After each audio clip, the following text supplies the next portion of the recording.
Slide-nya sebentar. Materinya. Kita akan bahas terkait dengan spasial temporal ya. Kalau minggu lalu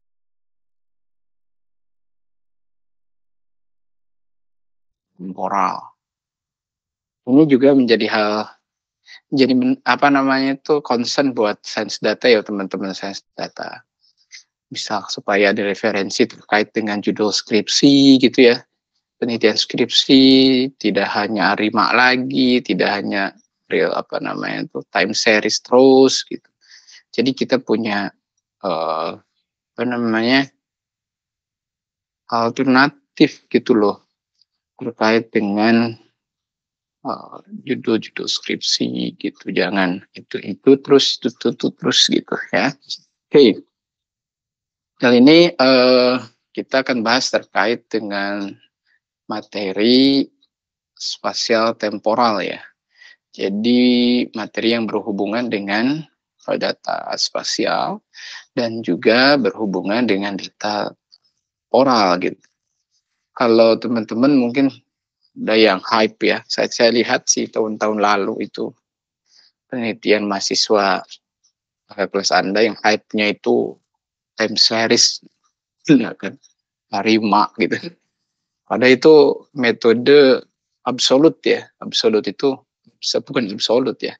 Out of date lah untuk konsep atau teknik yang sudah kadaluarsa saya bilang. Kenapa ya? Karena sudah tidak lagi relevan dibandingkan dengan metode-metode terbaru yang banyak digunakan dan lebih bagus secara performance ya, secara efficiency dan sebagainya, secara pengolahan hasilnya. Oke, nah kali ini kita akan bahas dua hal tersebut, antara time, antara waktu atau temporal, satu lagi berhubungan dengan spasial. Nah, ini berhubungan dengan spasial karena kita minggu lalu sudah bahas terkait dengan spasial ya. Nah, saat ini bagaimanakah data spasial itu berkorelasi dengan waktu? Nah, ini terkait dengan, oleh sebab itu ini adalah tools yang memang praktikum harusnya sudah disampaikan ya. Nah, kita pun akan bahas sedikit terkait highlight dengan aplikasi-aplikasi yang memang bisa digunakan untuk menganalisis terkait dengan spasial. Ada quantum GIS, PostGIS, sampai Postgre ya. Minggu lalu kita bahas PostGIS aja sama PostgreSQL, di mana Postgre itu adalah data terkait dengan data object modeling, data object model. Jadi memodelkan data seperti biasa itu menggunakan PostgreSQL, seperti halnya mata kuliah basis data ya.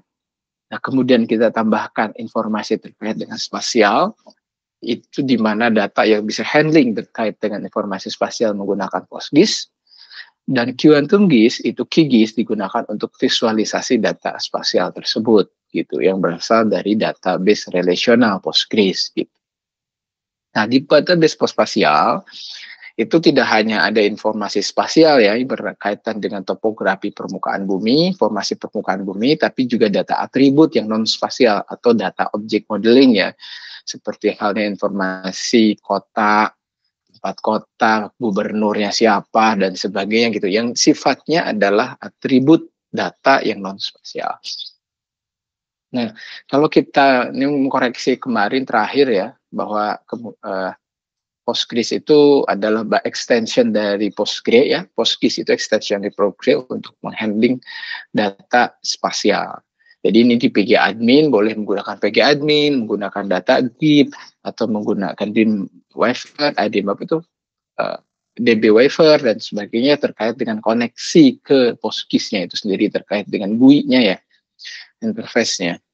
Berarti ini create database, kemudian di sini ada extension-nya. Nanti di bawah itu ada extension PostGIS namanya. Jadi extension PostGIS ini digunakan untuk menghandling data-data spasial. Ini import datanya dari SHP biasanya atau koneksi ke database tadi dari PostGIS-nya itu ya. Ini biasanya koneksi dari apa namanya itu ke database PostGIS ya, dari Quantum GIS ini bisa seperti ini. Ini pemilihan dari importnya ya, import tabelnya, atau ini koneksi ke Postgres itu sendiri ya, dari GUI-nya itu, dari PG adminnya. Ini untuk importnya jadi mengimport file SHP. Jadi, nah file SHP ini biasanya di-define sama anak-anak geomatika. Jadi file SHP ini adalah extension file yang bisa nge-handling informasi terkait dengan spasial. Data peta ya biasanya. Peta-peta itu mereka buat dalam SHP file. Jadi output dia gunakan PostGIS, ya, gunakan Quantum GIS, menggunakan XView untuk melakukan digitasi peta. Jadi mereka melakukan survei dulu, biasanya lokasi ini posisinya di mana. Lokasi itu biasanya menggunakan GPS ya. Misalkan kalau pengen memetakan sebaran tumbuhan di ITERA misalkan ya, ada peta dasar ITERA yang diambil dari Google Map misalkan ya, peta dasar ITERA-nya, ataupun menggunakan Google apa namanya itu, Google View atau Google apalah ya, Google yang memang Google Street ya, yang bisa memperlihatkan data ITERA, spasial ITERA dari permukaan bumi, posisi ITERA di permukaan bumi, lokasi lahannya. Nah, mereka itu melakukan survei lapangan dulu biasanya orang-orang geomatika itu untuk mengetahui vegetasi di ITERA, misalkan memetakan vegetasi di ITERA. Nah, biasanya mereka nanti ketika menemukan sebuah tumbuhan, GPS-nya dijalankan, di posisi itu ditulis posisinya ada apa, tumbuhan apa, tingginya berapa, genusnya apa, misalkan spesiesnya apa, tingginya berapa, misalkan jumlah rantingnya berapa, misalkan ya, untuk informasi non spasialnya. Kemudian di tagging posisinya di situ. Nah, data itu dikumpulkan di GPS. Nah, ketika data itu sudah dikumpulkan di GPS, mereka nanti koneksikan antara GPS itu dengan si laptop, ambil datanya, data yang tadi sudah di tagging GPS itu, informasi tersebut itu. Kemudian, nah data-data itu dengan menggunakan base data peta dasarnya tadi Google Map, misalkan, mereka lakukan digitasi.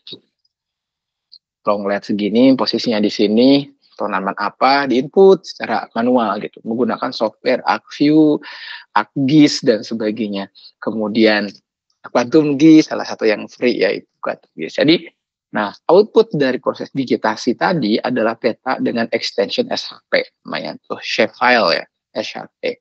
Nah SHP ini yang SHP itu kan sifatnya static filenya itu ya hanya bisa dibuka melalui aplikasi-aplikasi digitasi mereka seperti Quantum GIS, ArcGIS, ArcView dan sebagainya gitu. Nah, ketika ada menambahkan data baru, ya udah di situ lagi dibuka aplikasinya lagi, aplikasi desktop namanya ya. Kemudian digitasi lagi, kemudian hapus dan seterusnya. Itu dilakukan setiap kali ada proses itu gitu. Nah, kita sebagai orang sains data tidak bermain di shapefile itu sendiri, tetapi kita bermain di basis data. Sehingga proses pertama kali untuk melakukan analisis lebih lanjut terkait dengan data spasial tersebut ialah melakukan import. Jadi dari data shapefile itu dilakukan import. Nah, boleh nggak Pak ketika kita sudah import, datanya sudah dimasuk, boleh kita nambahkan? Ya boleh, seperti hal yang kita lakukan insert aja, query insert. Insert posisinya di mana, jadi kita tidak menggunakan lagi Quantum GIS, kita untuk melakukan insert, melakukan update, melakukan delete, dan sebagainya. Tapi kita melakukan query-query SQL di PostgreSQL. Nah, ini adalah salah satu contoh mengimport data save file ke dalam database PostGIS itu sendiri.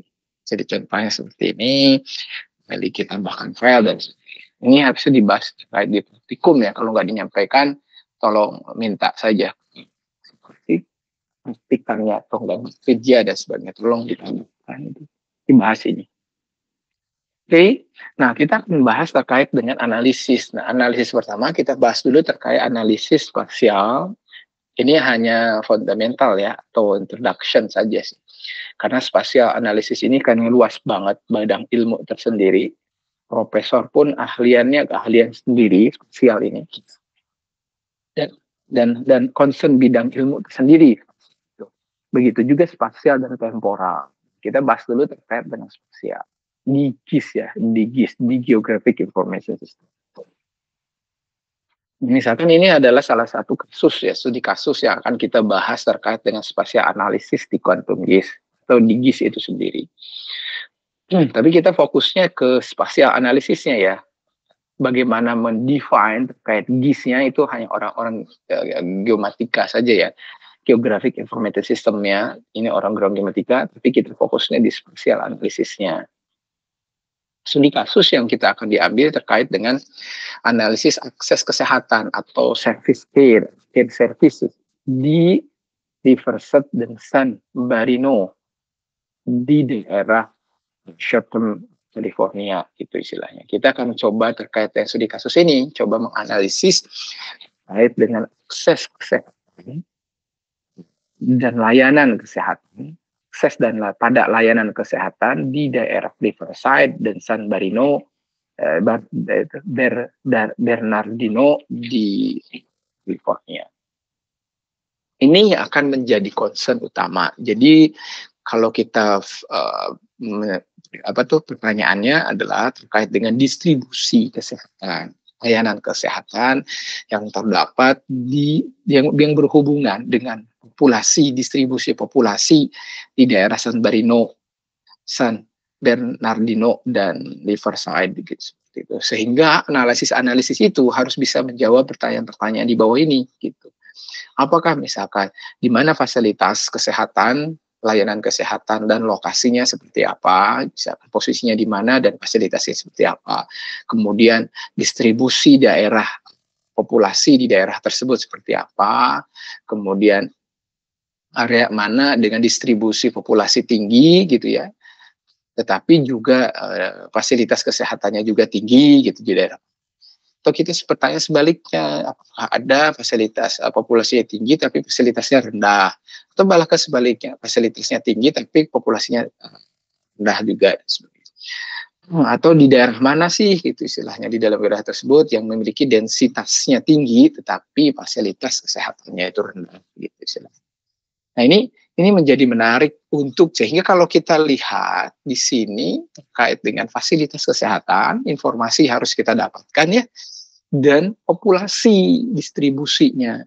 Jadi fasilitas kesehatan sama populasi. Jadi kalau secara tidak langsung kita membutuhkan dua data ini, data populasi dan data fasilitas kesehatan. Nah, data ini dua-duanya data spasial.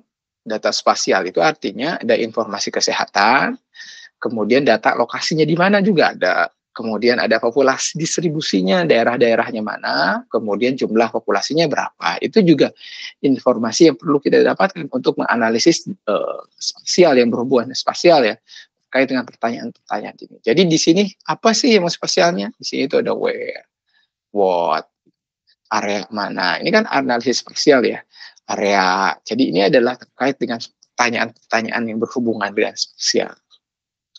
Studi area, jadi berhubungan dengan spasial. Nah, explore. Jadi kita butuh data apa sih? Data hospital terkait dengan layanan kesehatan. Data populasi berdasarkan kode FOS, misalkan kode zip kodenya. Atau country-nya, wilayah secara keseluruhan, yaitu terkait dengan Riverside, dengan San Bernardino. Jadi ini cuma data ini yang kita butuhkan untuk menganalisis itu. Jadi kita butuh tersebut gitu supaya kita menganalisis. Nah, kalau Anda penelitian Anda misalkan terkait dengan hal yang sama misalkan, tetapi datanya dirubah di Lampung gitu, itu di provinsi Lampung itu menjadi gak masalah silahkan gitu, data yang sama, pertanyaan-pertanyaan spesialnya sama, mungkin ditambahkan, kemudian kita analisis untuk menjawab pertanyaan-pertanyaan tersebut.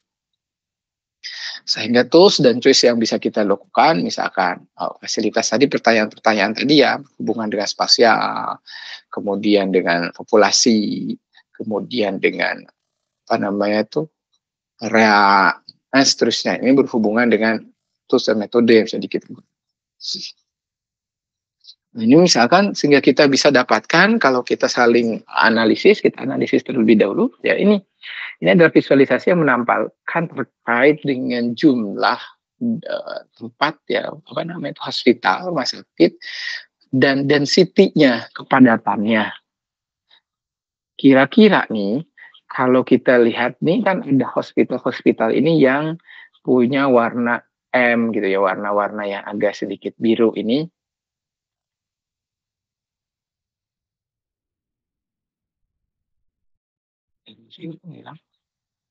Ini,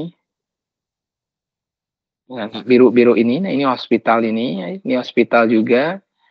Nah, ini hospital juga. Tapi di sini diperlihatkan terkait dengan density populasinya. 2.000 jiwa, 4.000 sampai 7.000 jiwa gitu istilahnya.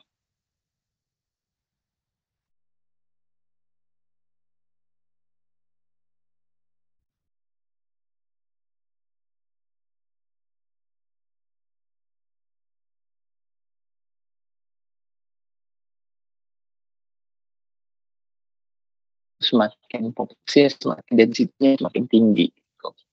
Ini kalau kita analisis secara singkat saja ya, terkait dengan visualisasi yang ditampilkan dari data ini. Tapi apakah menjawab pertanyaan-pertanyaan tadi, bagaimana menjawab pertanyaan-pertanyaan tadi, ya kita harus melakukan query.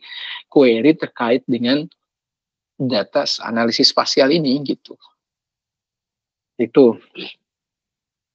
Nah ini contohnya juga refine ini hasil ya.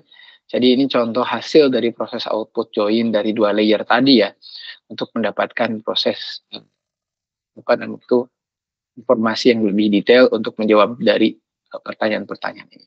Jadi di manakah fasilitas kesehatan yang memiliki ini? Jadi kita lakukan query yang kemarin itu, misalkan query, join, kemudian apa namanya itu lebih dari berapa nilai ininya, nilai apa namanya itu populasinya, misal daerah mana aja dan seterusnya. Kita lakukan query kemarin ya, sama halnya dengan query yang sebelumnya kita bahas ya.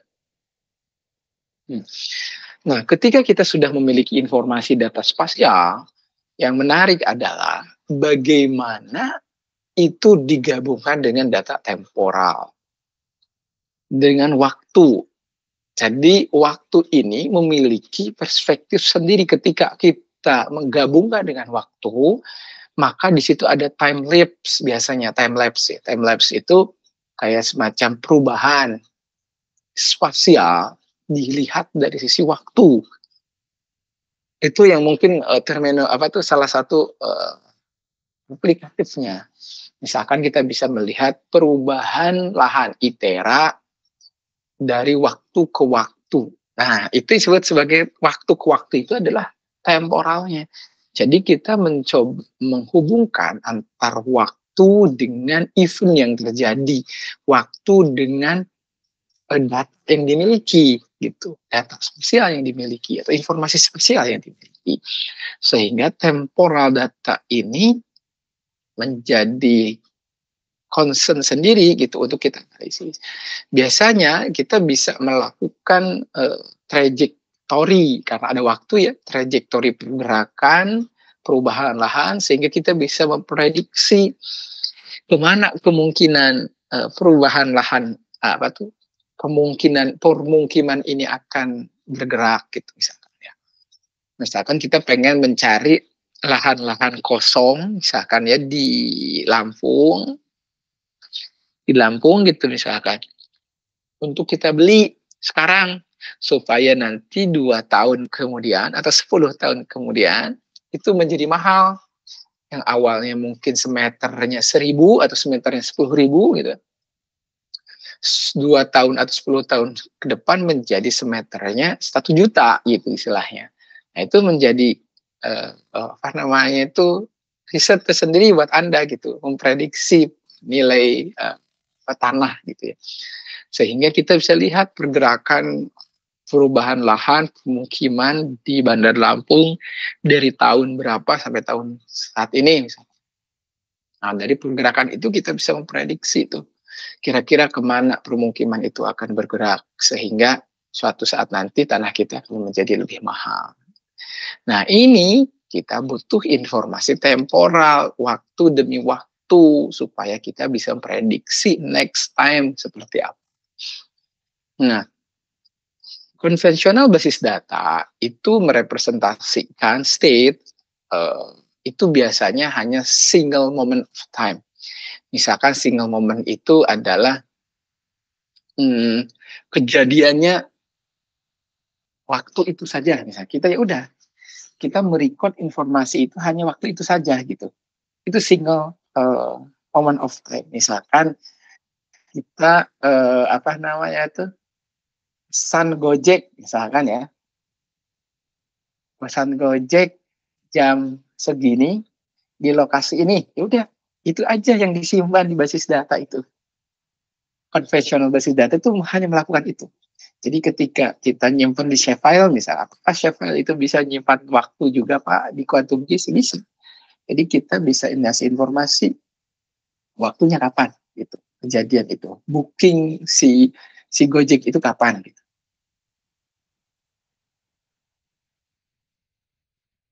Loh, apakah tadi slide-nya ini enggak ya?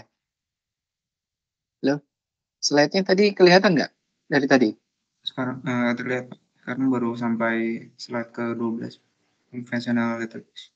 Oke. Saya takutnya tadi agak ngelon. Nah ini, jadi state yang direpresentasikan hanya single moment of time. Hanya satu waktu saja bisa. Jadi waktu namanya itu waktu booking aja udah gitu biasanya. Waktu apa gitu udah di ini. Jadi cuma single waktu saja. Padahal banyak aplikasi yang membutuhkan lebih dari satu waktu saja. Misalkan apa namanya itu di apa namanya itu misalkan di shapefile itu di konvensional DB itu kan shapefile satu itu hanya satu waktu itu saja. Misalkan ketika ada satu file SAP, informasi yang terkait dengan apa namanya itu terkait dengan topologi penggunaan lahan ITER, satu waktu aja disimpannya. Satu layer itu hanya satu waktu. Satu layer itu satu waktu. Padahal banyak aplikasi itu yang membutuhkan lebih dari satu waktu. Bisa current sama past. Seperti ini, terus sebelumnya. Jadi diperlukan terkait dengan historical data. Dan itu tidak hanya digunakan untuk data spasial ya, itu banyak hal, misalkan payroll, historical medical, governance terkait dengan kelola wilayah dan sebagainya. Sehingga mengatur waktu itu menjadi sebuah data yang variasinya banyak gitu istilahnya. Jadi data waktu itu tidak hanya saat ini, tetapi juga past, juga future yang bisa kita prediksi gitu.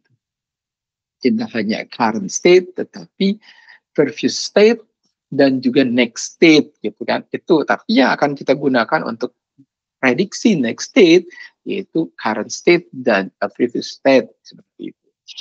Ini konvensional sehingga perlukan sebuah database yang tidak hanya menghandling informasi dengan single moment of time, tetapi juga lebih dari itu. Nah, beberapa basis data itu sudah handling khusus pada waktu. Jadi time itu udah ada, temporal basis data itu sudah ada.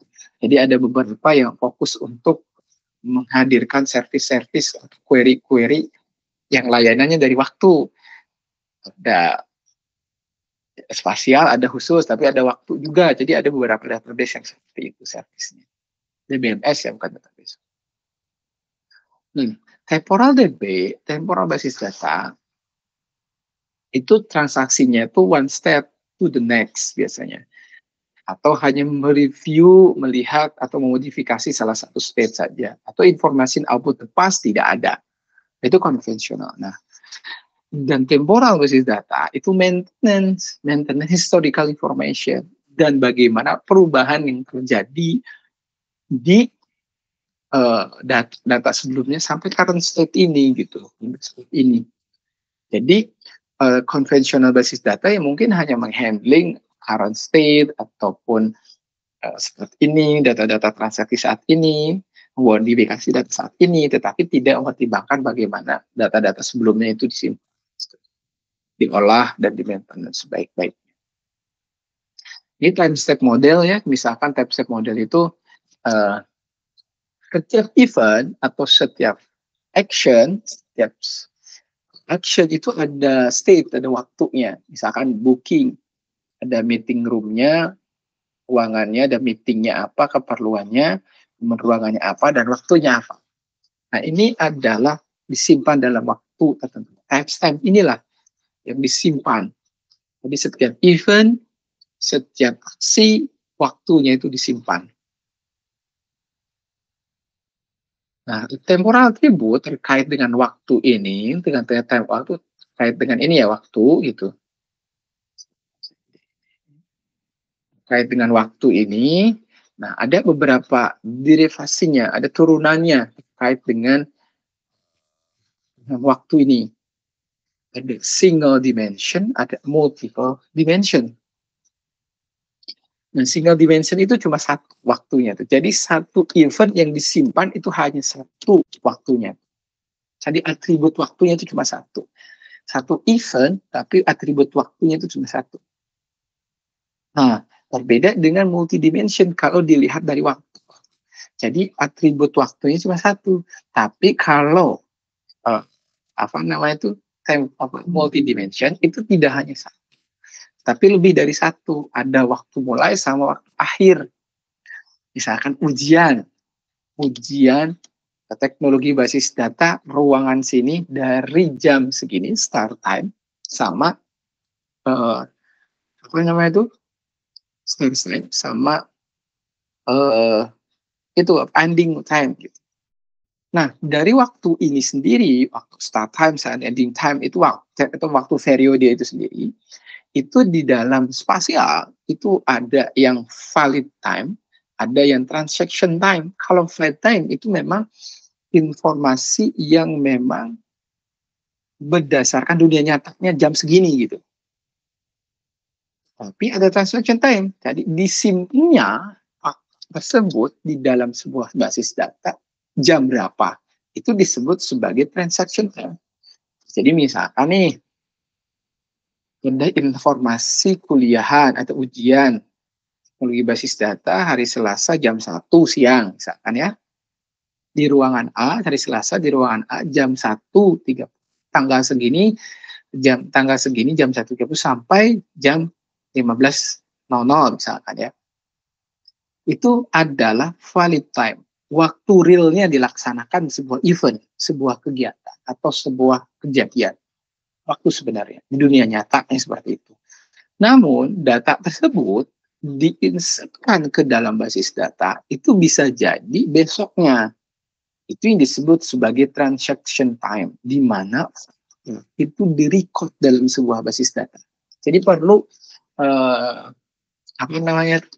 perlu didefinisikan ya.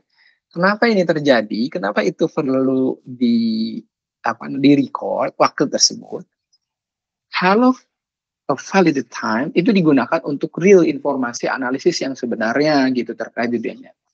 Sedangkan transaction time ini tujuannya untuk melihat misalkan behavior si pengguna itu sendiri, apakah ada permasalahan dari si sistemnya dalam record dan sebagainya. Itu terkait dengan temporal attribute ya. Nah, validating time ini misalkan benar-benar terjadi interpretation yang diasosiasikan dengan waktu, di mana waktu itu adalah sebuah periode. Jadi periode itu ada awal sama akhir ya, yang memang terjadi secara fakta dan ada di dunia nyata gitu, seperti itu. Nah, biasanya diasosiasikan dengan time yang merefer ke validating time, jadi waktu yang sebenarnya ya. Temporal basis data ini biasanya menginterpretasikan dengan waktu. Jadi ada validating start sama validating end. Contohnya seperti itu. Ini untuk validating, ini multidimensi karena waktunya lebih dari satu ya. Kemudian ada juga transaction time. Nah, transaction time ini actually stored in database. Jadi informasi waktu yang berhubungan dengan proses penyimpanan di basis data. Ini terkait dengan sistem, terkait dengan validate sistem nyimpannya. Kadang-kadang data mengirimkan jam segini, tapi ke insertnya jam berapa. Gitu. Data sifatnya real time rencananya, tapi ya di insertnya jam berapa, dari sana realnya jam berapa. Jadi ada device yang mengkolek datanya dan untuk disimpan ke dalam sebuah basis data. Ini adalah nah kadang-kadang juga end time-nya itu tidak didefinisikan ya, kadang-kadang juga transaksinya, end time-nya tidak ada jelas gitu dan seterusnya. Ini didapatkan dari proses transaksi itu sendiri. Nah, kalau bitemporal yaitu dua-duanya digunakan, baik validating time ataupun start time. Jadi banyak yang digunakan dua hal ini ya, bipolar ini, bitemporal ini. Tujuannya apa sih sebenarnya waktu ini digunakan? Nanti kita lihat slide-slide berikutnya ya. Yang pasti ini untuk melihat time-lapse perubahan yang terjadi terkait dengan terkait dengan perubahan spasial ataupun analisis spasial ataupun ya future seperti apa untuk proses prediksi sebagainya. Kalau prediksi berarti kan ada ground truth dari sisi waktu yang untuk memvalidasinya, ya, untuk pembuatan model gitu untuk validasi spasial. Jadi apa namanya itu, Anda bisa lakukan itu gitu ya untuk analisisnya. Nah, ini terkait dengan waktu dan terkait dengan spasial. Bagaimana kalau spasial dan temporal itu dilakukan, digabungkan untuk melakukan sebuah analisis. Misalkan yang kejadian yang realnya di kasus di sini adalah hotspot ya, terkait dengan titik api, titik panas, titik api ya, terkait dengan kebakaran hutan.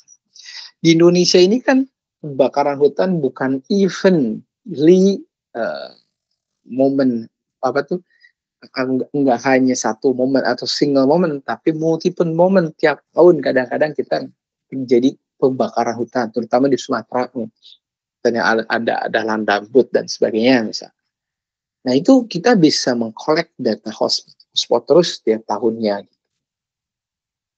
Dan kolek informasi spasial time-nya itu kita bisa lihat nanti trajektorinya setiap tahun seperti apa. Dan kita bisa memprediksi dan memberikan saran analisis terkait dengan kira-kira akan kemana kebakaran ini. Kalau dari tiap tahunnya terjadi seperti ini, maka kita akan prediksi ke mana tahun ini seperti itu. Ini menjadi topik riset juga ya terkait dengan spasial time. Anda bisa kerjasama sama teman-teman geomatika, ada data nggak disampaikan gitu. Saya datanya suruh digitasi ini, ya udahlah saya yang analisisnya. Nah, jadi Anda kerjasama sama teman-teman geomatika tuh untuk namanya itu penelitiannya, skripsinya terkait dengan analisis spasial. Nah, tersebut seperti itu. Oke, nah, bagaimana analisis spasial temporal? Pasti ada atribut waktu ya, di mana atribut waktu ini ya relatif ya, dan jam, event, dan state yang dipengaruhi oleh yang didapatkan dari jam, waktu, ada event ya, dari event ataupun dari state. Nah, ini bisa di-record ada signal point ataupun ada interval waktu, ada end sama start seperti biasa sudah saya sampaikan tadi gitu kan.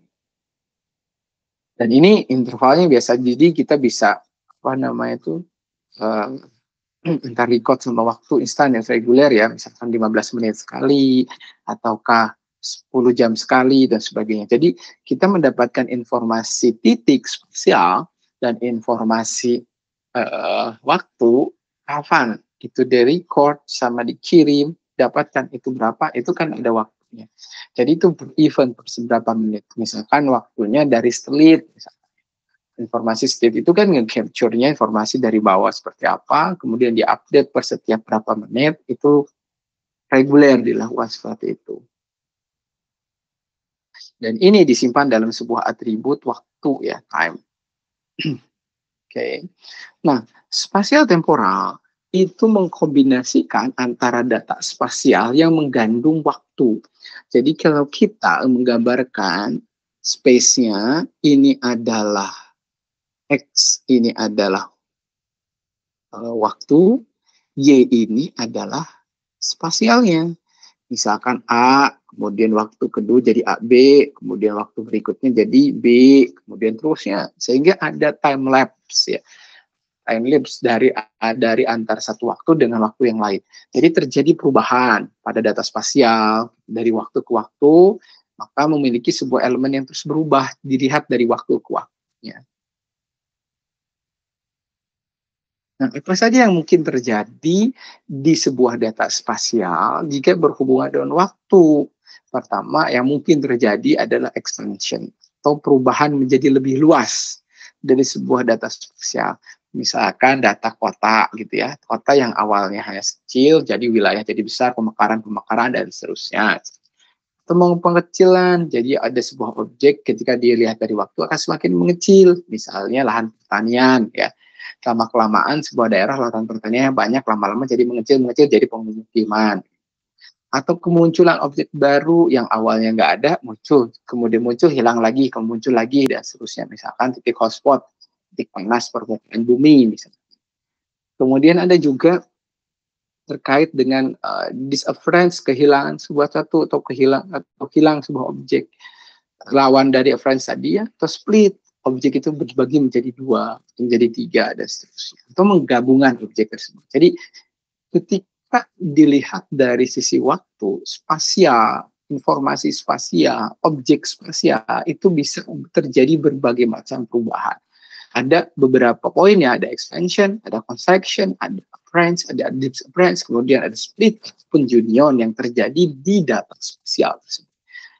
Nah, dan kita bisa analisis tuh dengan melibatkan faktor-faktor lain, kira-kira apa yang menyebabkan terjadi expansion, apa yang menyebabkan terjadinya appearance, apa yang menyebabkan terjadinya split, dan seterusnya. Kita bisa melihat kondisi itu untuk memprediksi, lagi-lagi prediksi next time seperti apa. Itu yang menjadi menarik, atau melihat pattern pola, sehingga dari pola yang ada kita bisa melihat kondisi sosial geografis sebuah tempat itu sendiri. Menarik gitu untuk dikaji ya. Jadi jangan arima lagi, AI lagi. Ini bisa juga gunakan AI untuk proses ini. Jadi AI di data spesial, jangan AI rekomendasi lagi, AI apa lagi. Jadi dilihat dari spesial, atau AI sentimen lagi, AI apa lagi, jangan itu terus gitulah ya. Dia harus nilainya yang lain gitu. Nah, ini contohnya perubahan waktu, analisis waktu spasial dilihat dari perubahan waktu ya. Perubahan spasial dilihat dari perubahan waktu. Misalkan jadi awalnya sedikit sini, kemudian waktunya terus berubah, terus akhirnya sekarang menjadi kota metropolitan misalnya. Ini menarik. Anda mungkin sering lihat ya di IG itu kan banyak sekali ya peta-peta ataupun gambar ataupun video yang menggambarkan perubahan time-lapse ya, perubahan yang terjadi di Qatar misalnya.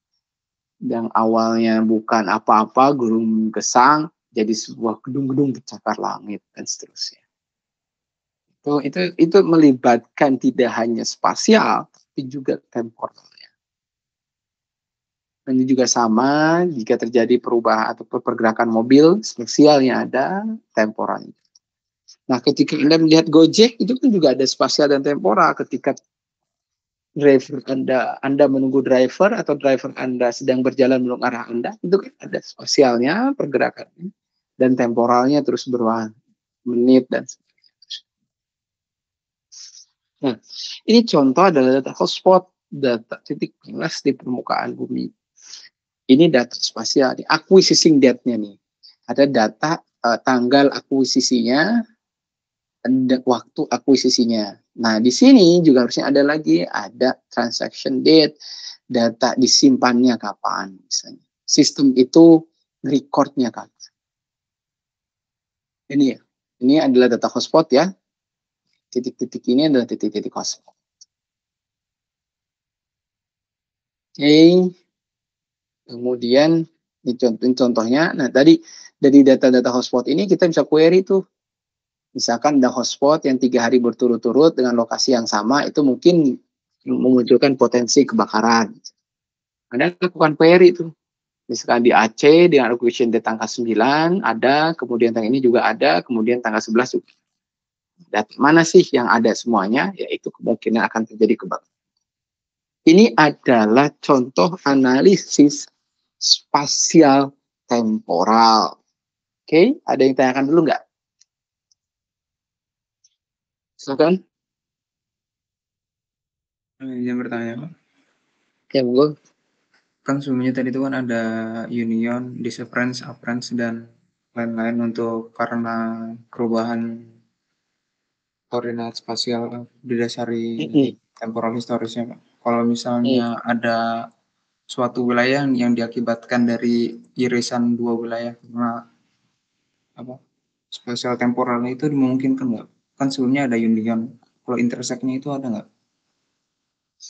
Oh,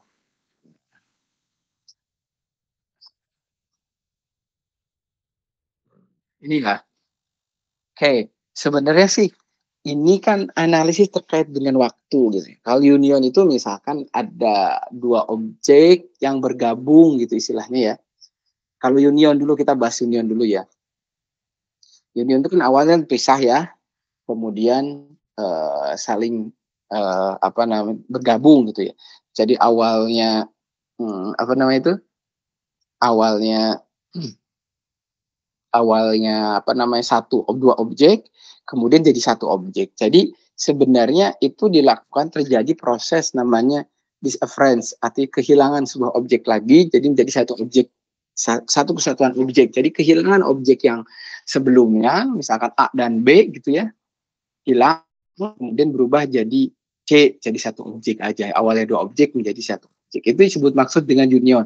Jika dilihat dari sisi waktu. Misalkan contoh ini adalah apa ya contohnya ya, yang awalnya dua objek jadi satu objek gitu dibesarkan dengan waktu. Apa ya? Aduh. Contohnya apa ya? Uh, dari dua objek jadi satu objek misalkan ya. Hmm, Misalkan pembangunan gedung di ITERA misalkan ya. Awalnya misalkan nih gedung di ITERA itu terpisah-pisah. A, B, C, D itu terpisah-pisah ya.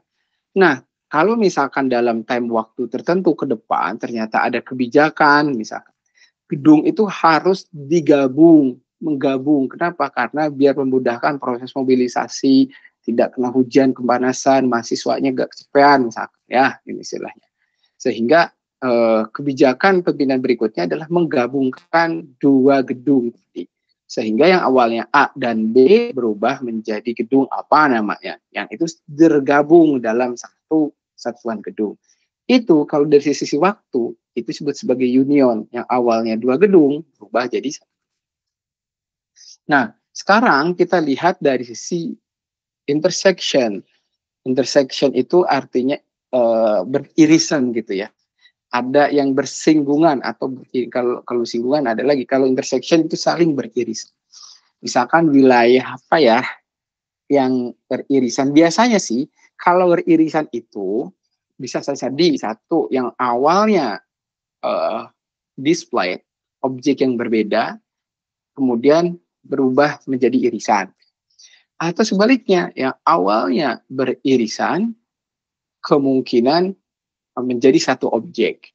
Contohnya begini, ada misalkan dan eh, sungai dan lahan pertanian, misalkan ya, lahan pertanian. Jika dari waktu ke waktu, misalkan, pertama itu beririsan sungai dan lahan itu.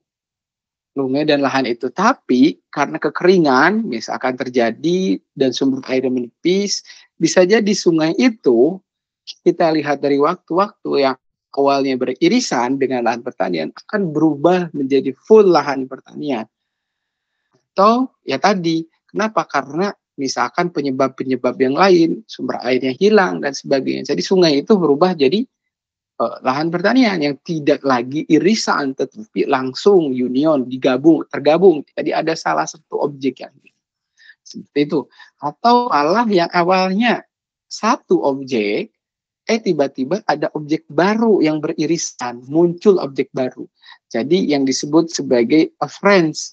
Jadi occurrence. Jadi awalnya satu objek, muncul objek baru yang beririsan dengan si objek yang sebelumnya, gitu. Yang cuma satu objek awalnya. Misalkan contohnya adalah lahan pertanian. Yang awalnya lahan pertanian ada lahan pertanian full, ada perkembangan sebagainya, di tengah-tengahnya sudah ada jalan baru, jalan tol misalnya. Awalnya perkebunan, tiba-tiba ada jalan tol. Jadi ada informasi spasial wilayah yang awalnya cuma satu atau satu objek, berubah, akan muncul objek baru yang beririsan dengan objek yang current ada, yang sebelumnya ada. Ya tadi kebunan sawit, tiba-tiba ada di jalan tol gitu, ada tol. Kalau dilihat dari time lapse waktunya. Nah, gitu maksudnya kayak union tadi itu sebenarnya union itu bukan sebenarnya penggabungan ya menjadi satu objek. Itu yang disebut ada proses namanya disafference di sini. Kalau yang tadi sebaliknya ada proses afference ya. Kalau yang split ada proses afference. Itu mungkin saya jawab tidak?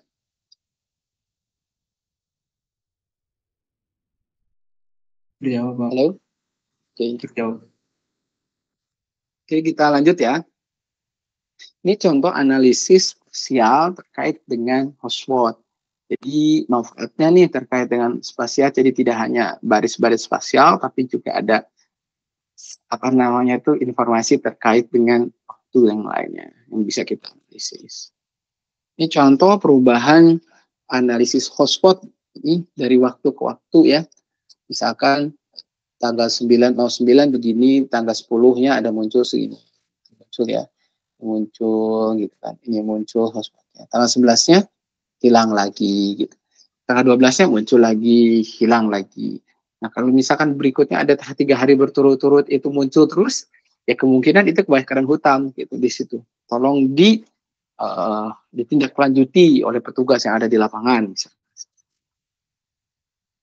Ini contoh analisisnya ya. Analisis terkait itu sendiri.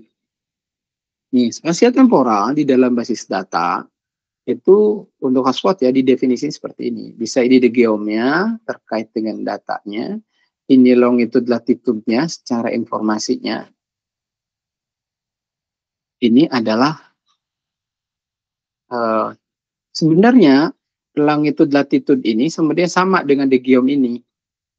Informasi sama, tapi ini digunakan untuk spasialnya. Disimpan di dalam petanya itu ditampilkan belum. Nah, ini digunakan untuk apa? Untuk berhubungan dengan informasi atribut lain yang berhubungan dengan titik itu.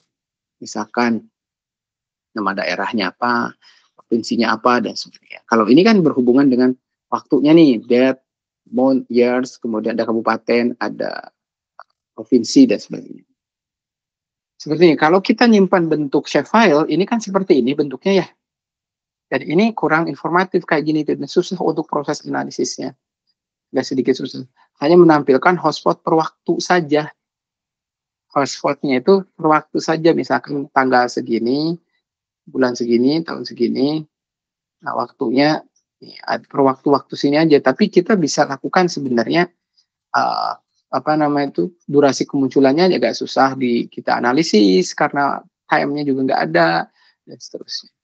Nah, kita bisa melakukan perubahan dari sisi SHV file ini ke dalam bentuk database model based event based. Jadi ESTDM namanya itu, event based spatial temporal data.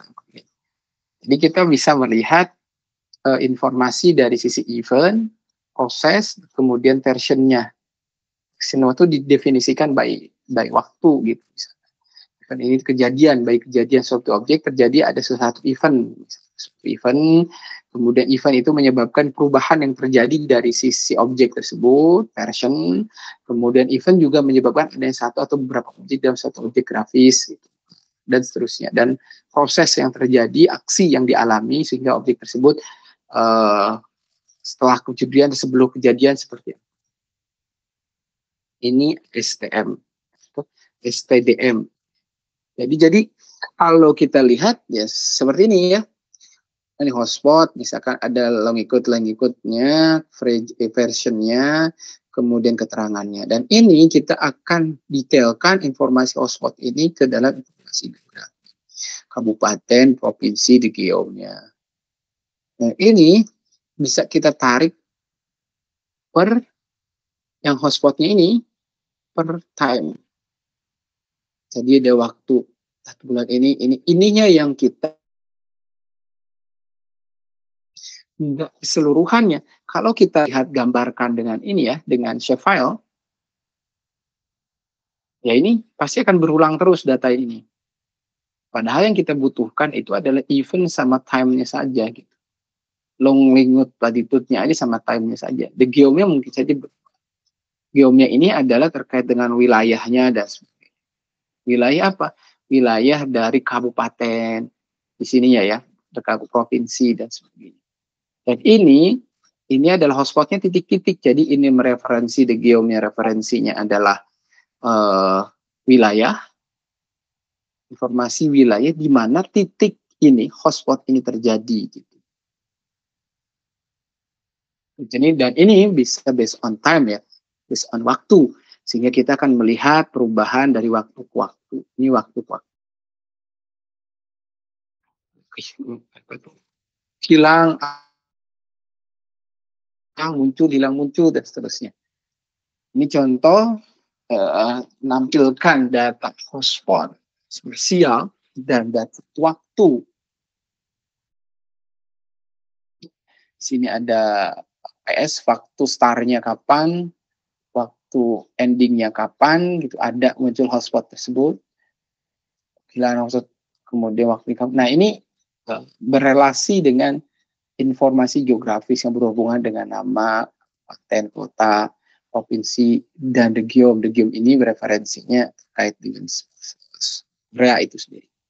Jadi kalau kita lihat, ini baseline map-nya, awalnya di sini muncul, kemudian hari kedua muncul 2, hari ketiga muncul 3, muncul 2 tetap, hari keempat tinggal 1, dan seterusnya. Dan ini based on time event. Jadi objek apa yang muncul atau yang hilang ketika terjadinya proses waktu, ketika lihat dari tampilan waktu gitu. Ini representasi dari database hotspot ya. Dan database itu juga kita lakukan proses insert kalau ada yang baru, proses update kalau ada yang perubahan. Nah, proses insert ini dilakukan untuk menambahkan record baru. Jikalau ada informasi baru di hotspot tersebut. Kalau misalkan kehilangan sesuatu, kehilangan statusnya, bisa jadi ya apakah tidak muncul lagi atau masih muncul lagi dan seterusnya. Nah, dari informasi ini kita bisa lakukan query nih. Daftar hotspot yang muncul lebih dari 10 hari dari 1 Januari sampai 30 Desember. Nah, kita langsung query. Dan kita bisa muncul tuh daerah-daerah mana saja yang hotspotnya itu muncul lebih dari 10 hari. Ketika hotspotnya muncul dari 10 hari, itu bisa didefinisikan sebagai kebakaran hutan yang terjadi. Tuh, jadi kita mendefinisikan hotspot itu kan cuma capture ya dari satelit ya terkait dengan apa namanya itu titik panas. Nah, titik panas itu sendiri pun satelit bisa jadi salah gitu, bisa jadi rumah karena rumah tersebut menggunakan seng gitu ya, maka itu bisa didefinisikan sebagai hotspot juga gitu. Jadi pendefinisian hotspot ini sendiri itu bisa istilahnya ambigu gitu dari sisi satelitnya menangkap informasi terkait hotspot itu sendiri. Ini perlu juga divalidasi di lapangan apakah benar atau enggak. Jadi tidak, ini kan cuma melakukan query dan analisis ya menggunakan data hotspot dan wilayah sebaran hotspot tersebut. Oke. Terus ini contoh juga kait dengan data hotspot lagi, misalkan hotspot yang muncul lagi setelah mengalami disappearance atau penghilangan. Setelah hilang, muncul lagi. Setelah hilang, muncul lagi. Ada nggak hotspot yang seperti itu? Sebelum tanggal 1 Januari sampai dengan 31 Desember 2002. Ada nggak hotspot yang muncul tenggelam, ada lagi, nggak ada lagi, dan seterusnya. Nah, kita juga bisa memprediksi itu apa sih menyebabkan ada lagi, nggak ada lagi, dan seterusnya. Jadi hal-hal yang menarik itu apa gitu. Jadi kita bisa menganalisis apakah itu ada lagi, hilang lagi, ada lagi. Apakah memang hotspot ataukah memang entitas lain atau objek lain gitu yang memang bisa memancarkan dan ditangkap oleh si apa namanya itu satelit sebagai sebuah objek kosmos. Nah, ini contoh untuk perubahan lahan. Tadi kalau hotspot, sekarang ini perubahan lahan. Ini perubahan lahan terjadi dari waktu ke waktu, pemukiman dan seterusnya ya. Oh ini misalkan tahun 1992, tahun 2002, tahun 2007. Dan ini by waktu, by time ya. Jadi kita bisa melakukan prediksi. Nah karena apa namanya itu hotspot ini data apa namanya itu data spasial ini adalah data tabular ya, kita bisa lakukan analisis. Apakah menggunakan algoritma namanya itu algoritma transformer kah, mungkin deep learning bukan algoritma. Kita menggunakan deep learning transformer, BERT dan sebagainya gitu untuk melakukan analisis by konteks. Tapi misalkan ada perubahan lahan di Lampung misalkan ya, dan lihat konteksnya. Nah konteksnya Anda bisa lihat terambil dari data-data apa namanya itu kewilayahan, berita-berita terkait dengan di sosial media atau berita-berita di portal-portal berita terkait dengan Lampung gitu. Jadi ada nggak faktor konteks yang mempengaruhi perubahan lahan yang ada di Provinsi Lampung? Jadi misalkan konteksnya apakah namanya itu politik kah, konteks ekonomi kah, ada konteks geografi kah, gitu, sosial demografi kah, gitu.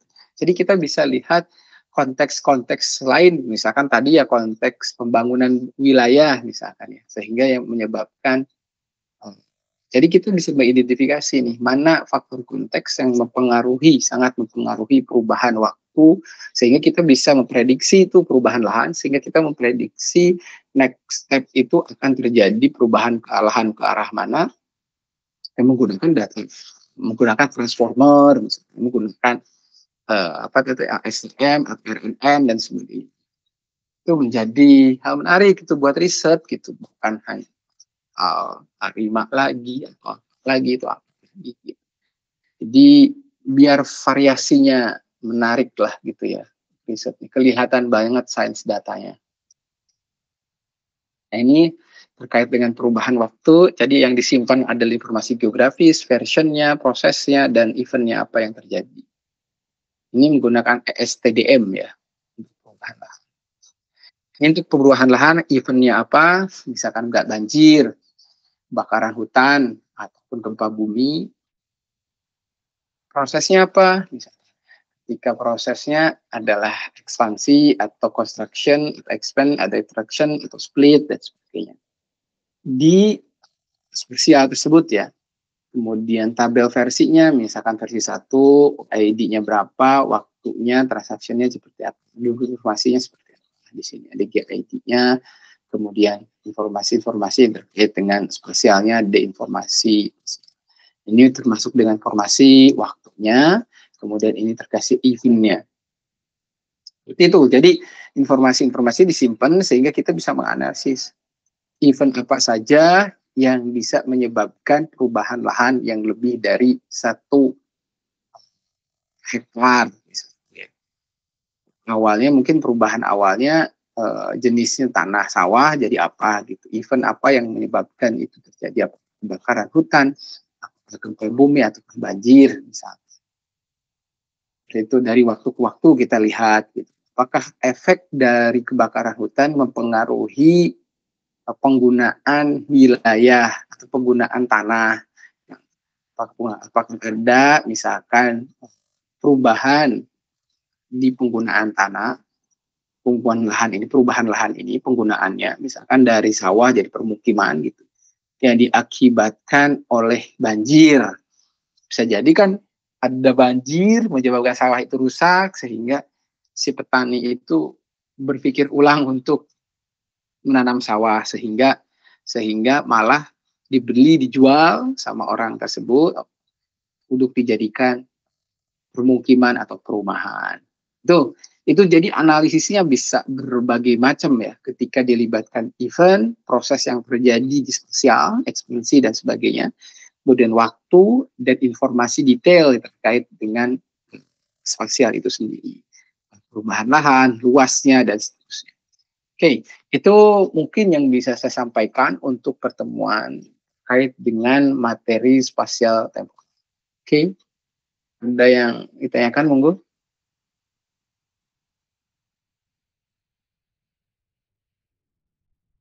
Tidak. Tidak.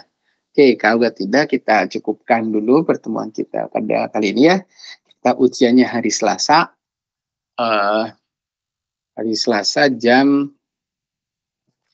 4 gitu ya. Jam 4. Terus ujiannya jam 4 atau jam berapa? Hari Selasa jam 4 atau jam 1. Nanti dicek lagi ya. Nanti materinya malam saya upload di GitHub-nya. Kalau di GitHub-nya saya data. Kemudian apa lagi ya? Tugasnya mungkin nanti nyusul ya. Nanti saya publish, nanti Anda kerjakan saja dan kumpulkan waktunya, ada waktunya minggu keberapa gitu sebagai tugasnya. Tapi dikerjakan sendiri ya. Oke, mungkin itu terkait dengan kuis. Rencananya kan mau ada kuis, tapi ternyata saya salah perhitungan. Harusnya karena kemarin di Temsela yang pertemuan pertama saya tidak pertimbangkan, jadi harusnya untuk kuis, tapi nantilah kuisnya apakah kuis mandiri gitu ya, Anda kerjakan bebas sendiri-sendiri di rumah sebagai latihan. Nanti kuis kedua di apa namanya tadi akhir semester sebelum UAS. Oke, udah ditanyakan ya? Kalau nggak ada, kita tutup pertemuan kita pada sore kali ini. Selamat berpuasa. Yang bagi yang menjalankannya, ada hal-hal yang kurang tepat disampaikan, saya mohon maaf. Terima kasih semuanya. Assalamualaikum warahmatullahi wabarakatuh. Waalaikumsalam. Terima kasih Pak. Ya, Terima kasih Pak. ya. Terima kasih Pak. Terima kasih Pak.